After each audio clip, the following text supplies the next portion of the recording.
ऐसा हो सकता है क्या, बताओ? हो सकता है? उसके बाद 7.5 करोड़ का धान को मुसवा खा गए। फिर वो मुसवा चला गया कहाँ? महासमुंद। महासमुंद में भी 6.5 से 7 करोड़ का धान, वहां भी मुसवा खा गए। कवर्धा, उसके बाद फिर बेमेतरा भी वही मुसवा गए। बेमेतरा भी 18 लाख कुंटल धान, मतलब 18 लाख कुंटल का धान को बेमेतरा भी मुसवा खा गए। मैं बोला, हम लोगों ने बोले भाई एक कवर्धा हो गया, बेमेतरा हो गया, महासमुंद हो गया, उसके बाद मुसवा पहुंच गए हमारा बस्तर। हमारा बस्तर भी पहुंच गए वो मुसवा। मैं 3 खरीदी केंद्र में गया। 3 खरीदी केंद्र में, एक खरीदी केंद्र में 1,40,000 कुंटल धान खराब हो चुका है, सड़ चुका है, पूरी तरह से खराब हो चुका है। दूसरे खरीदी केंद्र में गया, 1 लाख कुंटल धान पूरी तरह से खराब हो चुका है, वहां पे भी। तीसरा खरीदी केंद्र में गया, वहां पे भी लगभग 1 लाख कुंटल, मतलब 3.5 लाख कुंटल धान खराब हो गया। फिर हमने पूछा ये कैसे खराब हुआ? ग्रामीणों ने कहा कि ये जानबूझकर बरसात में झिल्ली ढके नहीं, झिल्ली को ओपन कर दिए और इसलिए पूरा धान खराब हो गया है, और बचे कुछ मुसवा खा गए वहां पे भी, है नहीं? तो हम लोगों ने पता लगाए भाई ये ऐसा कौन सा मुसवा है छत्तीसगढ़ प्रदेश में पहली बार 25 साल के बाद करोड़ों रुपए का धान को मुसवा खा रहे। बाद में पता लगाए तो पता चला वो गांव का मुसवा नहीं, अरे रायपुर में बैठने वाले बड़े बड़े सरकारी मुसवा खा गए। बेचारे हमारा गांव का मुसवा बदनाम हो गए। इसलिए हमने कहा ये गांव का मुसवा नहीं, इस सरकार के 14 मुसवा पूरा धान को खा गए। इसलिए आदरणीय साथियों, ये मुसवाओं को आने वाला समय में पकड़ना है कि नहीं पकड़ना है, बताओ? पकड़ना है। पकड़ के क्या करना है? इन मुसवाओं को क्या करना है? पिंजरा में बंद करना है। ये मुसवाओं को पकड़ना है, पिंजरा में बंद करना है और गुजरात ले जाके छोड़ देना है। क्योंकि वहां पे ये बड़े बड़े मुसवाओं के, वहां पे बड़े बड़े मुसवाओं को दे, मुसवा सरदार हैं, मुसवाओं के सरदार वहां पे 2 लोग, ठीक है? ये जितने भी मुसवा छत्तीसगढ़ में है, ये सब मुसवाओं के सरदार गुजरात में है, और वो 2 बड़े सरदार है पूरे मुसवाओं को, वो मुसवाओं को ले जाके गुजरात में छोड़ देना है। ले भैया, दोनों सरदार बड़े मुसवा, ये हमारे छोटे मुसवाओं को लाकर हम छोड़ दिया, इसको आप देख लो। आप कम से कम हमारा छत्तीसगढ़ तो बचे रहेगा। आदरणीय साथियों, हमारा ये मुसवा सिर्फ धान को नहीं, ये सरकारी मुसवा हमारा जल, जंगल, जमीन, खनिज संसाधन को भी खा रहे हैं छत्तीसगढ़ को। इसलिए छत्तीसगढ़ को बचाना है, ये 14 मुसवाओं को यहाँ से भगाना है छत्तीसगढ़ से। इसलिए हम लोग को जमीन स्तर पर काम करना पड़ेगा।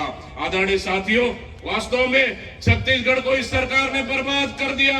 आज तमनार बिक गया, आज कवर्धा बिक गया, कवर्धा का बुरा हाल है, आज हसदेव का बुरा हाल है, बस्तर के सब खदाने बिक रहा है। अपने चहेते उद्योगपतियों को छत्तीसगढ़ को सौंपने जा रहा है। इसलिए हमको छत्तीसगढ़ को बचाना है, किसानों को बचाना है, युवाओं को बचाना है। रोजगार मोदी गारंटी के नाम से बड़ा दावा करने वाले आज रायपुर में देखेंगे आप, युवा आज अपने नौकरी के लिए, नौकरी मांगने के लिए, जिसको सिर्फ नौकरी पत्र दे, नौकरी का उनको नियुक्ति पत्र देना है, सरकार उनको नौकरी नहीं दे पा रही है, वो अनशन पर बैठे हुए हैं। आज रसोईया, 2 रसोईया बहनों की मौत हुई है धरना हड़ताल करते करते।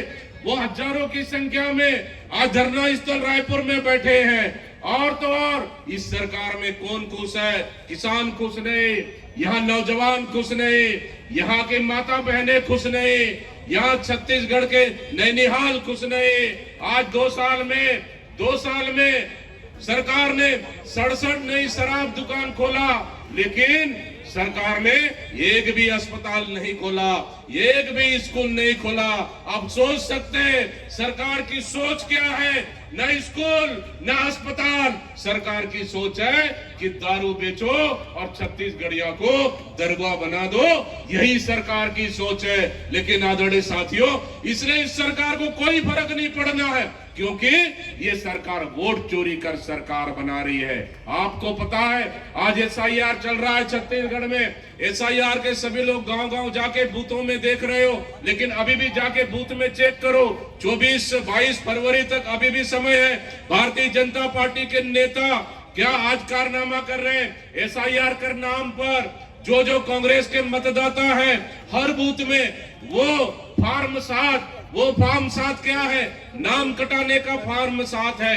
जो अनुपस्थित है या यहाँ रहता नहीं है, ये दूसरे जगह चला गया, ये उसका मतलब है फॉर्म 7 में किसी का भी कांग्रेसी और मतदाताओं का नाम और कार्यकर्ताओं का नाम को भरकर वो अन्यंत्र इस अनुपस्थित टिक मारकर भारतीय जनता पार्टी के कार्यकर्ता हर बूथ में 10, 15, 20, 25, 50 मतदाताओं को काटने के लिए चुनाव आयोग तहसीलदार को उन्होंने आवेदन दे दिया है, ताकि चुनाव हो तो आपका वोट कट सके। अगर एक बूथ में 10-20 अगर वोट कट रहा है, फिर पूरे विधानसभा का टोटल करो कितना बूथ है?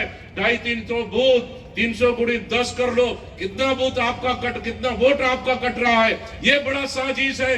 इसलिए तो हमारे नेता राहुल गांधी जी ने कहा, पकड़ा है इसका चोरी को, इस चुनाव आयोग और भारतीय जनता पार्टी के गठबंधन और चोरी को पकड़ा है। इसलिए ये जानबूझकर एसआईआर कर, ताकि फिर से कांग्रेस के मतदाताओं को, वोटरों को नाम काट सके, ये कर रहे हैं। इसलिए हमारे नेता राहुल गांधी जी ने ठीक कहा कि एसआईआर के माध्यम से हमारे लोगों को नाम काटने का काम ये सरकार कर रही है। मैं जिलाध्यक्ष को कह रहा हूं, मैंने कहा कि बोल दिया है, सभी जिलाध्यक्ष को चिट्ठी जारी करो और सभी बूथों में जाए और पूछे कि हमारा नाम, जो मर गया नाम कटने दो, जो शादी होके गया उसका नाम कटने दो, जो गांव में नहीं रहता है उसका नाम कटने दो, लेकिन जो गांव में रहता है उसका नाम भी आप षड्यंत्र काटोगे, ये गलत है। एक बूथ में पता करो। मैं दावे के साथ कह सकता हूं कि हर बूथ में, चाहे विधानसभा किसी का भी हो, वहां पे 10 से 15-20 मतदाताओं का नाम काटने के लिए इन लोगों ने आवेदन दिया है। इसको परीक्षण करना है। अगर ऐसा मिला तो सब लोग जाके थाने में एफआईआर कराने का काम करना है। आज मेरे को राजनांदगांव ग्रामीण से अभी आते आते हमारा विपिन यादव मिलकर आए।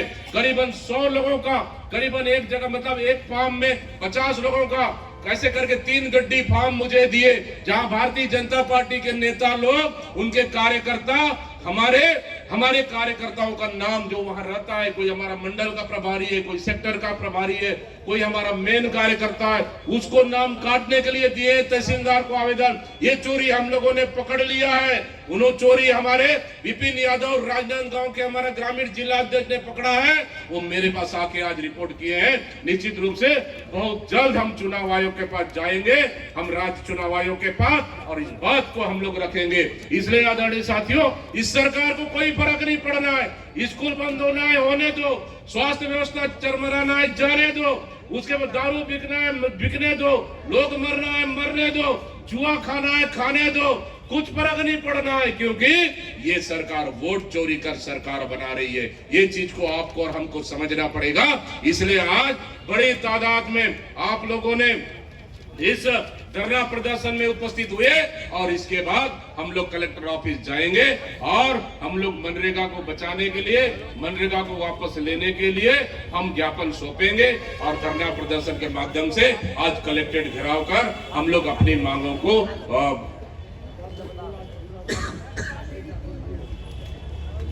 अशोक सिंह जी बोल रहे, कवर्धा में 2 लाख से अधिक मतदाताओं का नाम काटने के लिए आवेदन दिए हैं। ये दोनों विधानसभाओं को आप लोग अपने अपने कार्यकर्ताओं, ब्लॉक बूथ अध्यक्ष, मंडल, सेक्टर और ब्लॉक अध्यक्ष, आप लोग की जवाबदारी है। इसको जाके परीक्षण करें और बूथ में जाकर बैठे बीएलओ से बात करें, क्योंकि बीएलओ से बात करें, बताइए कितने नाम काटने का आवेदन आया है, बीएलओ से चर्चा कर ले। यही हाल पूरे प्रदेश में चल रहा है। इसलिए आप लोग आए, बहुत बहुत धन्यवाद।